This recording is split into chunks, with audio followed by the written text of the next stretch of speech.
नमस्कार, मैं प्रिया राज। आप देख रहे हैं न्यूज़ 24। आपको बता दें कि लगातार बिहार विधानसभा चुनाव को लेकर तमाम पार्टियां कहीं न कहीं अपनी तारीफें करना शुरू कर दिए। जहां नीतीश कुमार की पार्टी की तरफ से देखा गया कि तमाम उनके कार्यकर्ता और नेता जो हैं उनके शासनकाल में हुए कार्यों की तारीफें किए, जो जनता के मन में अभी भी सम्मानजनक बातें रहती है। लेकिन दूसरी तरफ विपक्ष के तौर पर तेजस्वी यादव ने अब जनता को लुभाने की कोशिश शुरू कर दी है और इसकी पहल लगातार वो अपने बयानों से जाहिर कर रहे हैं। आज इन्हीं मुद्दों पर बातचीत करेंगे। बातचीत के लिए इस वक्त मेरे साथ दो सहयोगी जुड़े हैं, क्षितेश जी और तृप्ति जी। सबसे पहले हम तृप्ति जी से बात करेंगे।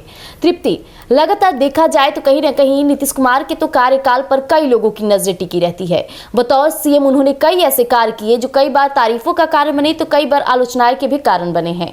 लेकिन अब विपक्ष पार्टियां इसमें राजनीति रोटियां तो सेक ही रही थी, लेकिन अब जनता को लुभाने के लिए नए नए चीजों को उनसे रूबरू करा रही हैं। क्या कहना चाहेंगे आप?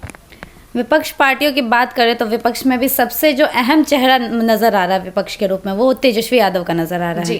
उनका अभी कल एक एसके मेमोरियल हॉल पटना में एक आयोजन था जिसमें उन्होंने एक बयान दिया था कि वो जितने भी भूइयां समाज के लोग हैं और जितने भी झुग्गी झोपड़ियों में लोग रहते हैं उनको वो आवाज़ देंगे। मतलब लोगों को लुभा रहे हैं, लालच दे रहे हैं, आप एक तरह से कह सके। ऐसे बहुत सारे नेता हैं जो झूठे वादे करते नजर आते हैं और तेजस्वी यादव तो इसमें सबसे ज़्यादा ऊपर नजर आते हैं, क्योंकि उन्होंने पहले भी उनकी सरकार थी और जिस तरह से उनकी सरकार को देखा गया, जिस तरह से उनके कार्यकाल में जो घोटाले हुए उससे हर लोग भली भांति परिचित है। तो वो ऐसे बोल रहे हैं कि वो आवास प्रोवाइड कराएंगे, हर जितने भी गरीब लोग हैं उन लोगों को आवास देंगे, झुग्गी झोपड़ियों में जो रह रहे हैं उनको घर देंगे।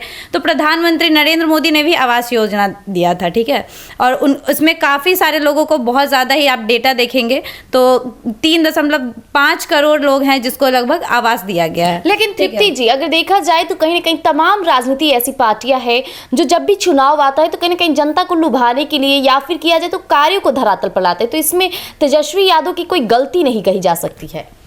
गलती का बात ही नहीं, यहाँ पे बात ये है कि घोटाले उनके इतने ज़्यादा हैं तो लोग उनको इसी नाम से जानते हैं, जब दोबारा विश्वास नहीं करना चाहेंगे उन पे। दूसरी बात, वो अभी एक बहुत बड़ा बयान वो कह रहे हैं कि हमारी इंडिया की अलायंस है वो और हमारा जो गठबंधन का सरकार है, हम मिल के एनडीए को बाहर फेंकेंगे, हम बाहर फेंकेंगे। ये एक वो बहुत बड़ा बयान कर रहे हैं। एनडीए अपने आप में बहुत मजबूती से अभी सरकार लेकर आई है अपनी और बहुत अच्छा काम करके दिखा भी रही है। लेकिन हाँ, अगर वो ये बात कहते हैं तो हम मान सकते हैं कि हाँ चलो एक मौका दिया जाना चाहिए। उनका एक बहुत अच्छा बयान ये भी आया कि 20 साल से ये खटारा सरकार चले नीतीश कुमार की।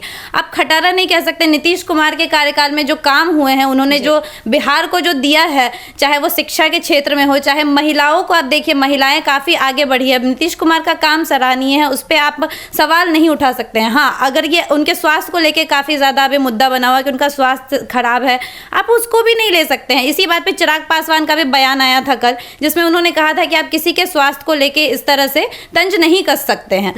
उनका उम्र हो चुका है, उनकी तबीयत खराब रहती है, ठीक है, थोड़ा सा इंसान का हो जाता है कभी कभी, पर आप उसको लेके एक मुद्दा बना रहे हैं, राजनीति में अलग तरीके से उसको मोड़ ले रहे हैं, तो ये बिल्कुल गलत है। आप इस तरह से लोगों को, मतलब इस तरह से आप हमारे मुख्यमंत्री जी को जज नहीं कर सकते हैं। चिराग पासवान ने यह दावा भी किया था कि अगली सरकार भी अगर मुख्यमंत्री वो बनते हैं, अगर फिर से नीतीश कुमार आते हैं तो देश वो और ज्यादा बिहार को और ऊंचाइयों पर लेके जाएंगे और अच्छा काम करके दिखाएंगे। इसका भी वो वादा कर रहे हैं और एनडीए मजबूती से आएगी, इस बात का भी उन्होंने दावा किया है। हालांकि अब वो तो देखना होगा आगे कि तेजस्वी यादव क्या करते हैं। वो तो हर तरह का दावपेच खेल रहे हैं, हर दिन उनका एक नया बयान आ रहा है, लोगों को अपनी जनता को लुभाने की कोशिश कर रहे हैं। और सबसे ज्यादा अहम मुद्दा ये है ना कि अब वो खुद को मुख्यमंत्री के रूप में प्रस्तुत कर रहे हैं, लोगों को बता रहे कि हाँ, हम सीएम फेस होंगे अगर हमारी इंडिया की अलायंस आती है, हमारी सरकार आती है तो हम मुख्यमंत्री फेस होंगे। मुख्यमंत्री किन की बात कर रही है? चिराग पासवान या नहीं, तेजस्वी यादव की बात करें।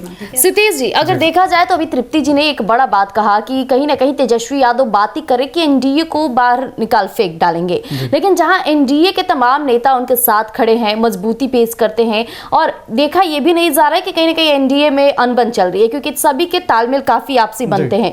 लेकिन सवाल उठता है कि जो तेजस्वी यादव जनता को लुभाने की कोशिश करती है वो तो तमाम पार्टियां करती है, इसे हम गलत तरीके से पेश नहीं कर सकते हैं। अब रहा बात, तृप्ति जी ने कहा कि माननीय प्रधानमंत्री नरेंद्र मोदी भी ऐसी कई योजनाओं को धरातल पर लाए हैं जो लोगों को कई बार लुभाने की कोशिश भी की गई है, तो वहीं लोगों का इसका लाभ भी मिला है। आप इसे किस जरिए से देखते हैं?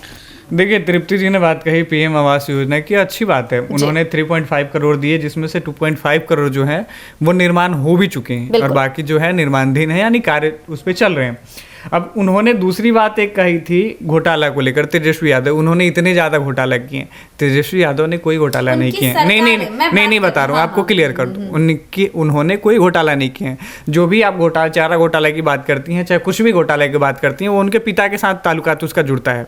तो अगर वो नहीं, लेट मी क्लियर। नहीं, पहले पूरी बात सुन लीजिए। पूरी बात, परिवार की सरकार आती है ना, उनकी सरकार आती है। पूरी बात सुन लीजिए, पूरी बात सुन लीजिए। जब ये घोटाला हुआ, तेजस्वी यादव उस समय बहुत छोटे थे, ठीक है, तो आप उस चीज से इनको नहीं जोड़ सकते हैं, ठीक है।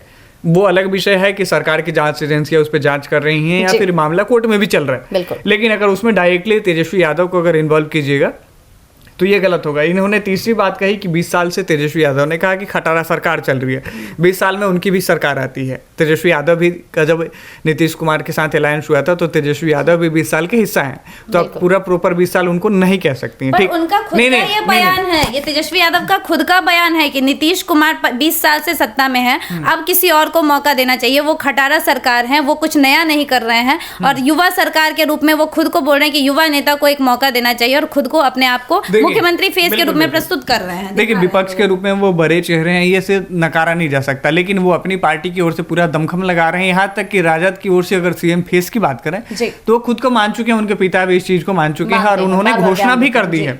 लालू यादव ने यहाँ तक बयान दे दिया कि कोई माई का लाल नहीं जो तेजस्वी को सीएम बनने से रोक सके। लेकिन अभी भी देखिएगा परिप्रेक्ष्य में देखिएगा, विपक्षी पार्टियों में देखिएगा, इंडिया अलायंस में देखिएगा, तो कांग्रेस जो है वो अपनी मजबूती पेश करने की कोशिश कर रही है। कांग्रेस ये भी पेश करने की कोशिश कर रही है और बार बार दिखाने की कोशिश कर रही है कि राजद अगर मन मुताबिक सीटें नहीं देगा तो हम पूरे 243 विधानसभा सीटों पे जो है वो चुनाव लड़ जाएंगे। दूसरी बात, इन्होंने एनडीए का जिक्र किया।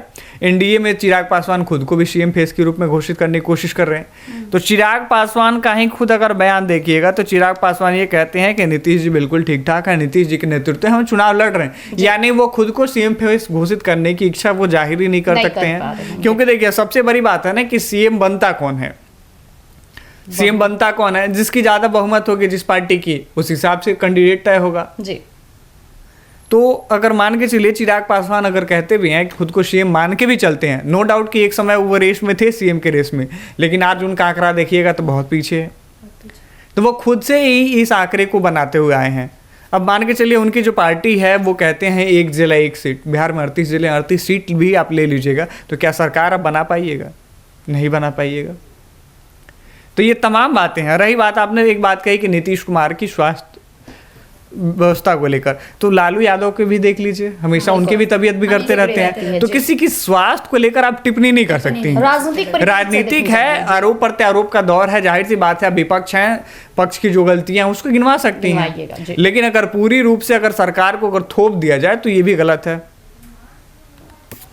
तो जैसा कि अभी आपने मेरे दोनों सहयोगियों को सुना, उन्होंने न सिर्फ माननीय प्रधानमंत्री के कई योजनाओं के धरातल पर आए की तारीफों के साथ साथ जो रिपोर्ट जाहिर की है वो भी सच्चाई का जीता जागता उदाहरण है, तो दूसरी तरफ तेजस्वी यादव जो लगातार लुभाने की कोशिश में पिछली चीजों को दोहराने की कोशिश करे, हो सकता है कि इसका असर उतना जनता पर ना पड़े, क्योंकि जनता भी सोच समझती है, जनता भी जानती है कि किसके कार्यकाल में क्या मिले और किसके कार्यकाल में ना मिले। लेकिन बात सवाल बनता है कि जहां अभी एनडीए में मजबूती की बातें कर रहे हैं, एनडीए की तरफ से ऐसा कोई भी एक नेता नहीं है जो ये कह दे कि सीएम के खिलाफ हम खड़े हो, लेकिन लगातार एनडीए का समर्थन भी मजबूत दिख रहा है, तो विपक्ष भी अपने ही पार्टी को मजबूती पेश कर। अब देखने वाली बात होगी और जनता के हाथ में फैसला होगा कि आखिरकार किसको वो मतदान देते हैं, किसको वो सरकार में आने की अनुमति देते। तो ऐसी अपडेट्स के लिए हमारे साथ जुड़े रहिएगा एक न्यूज़ 24 पर। धन्यवाद।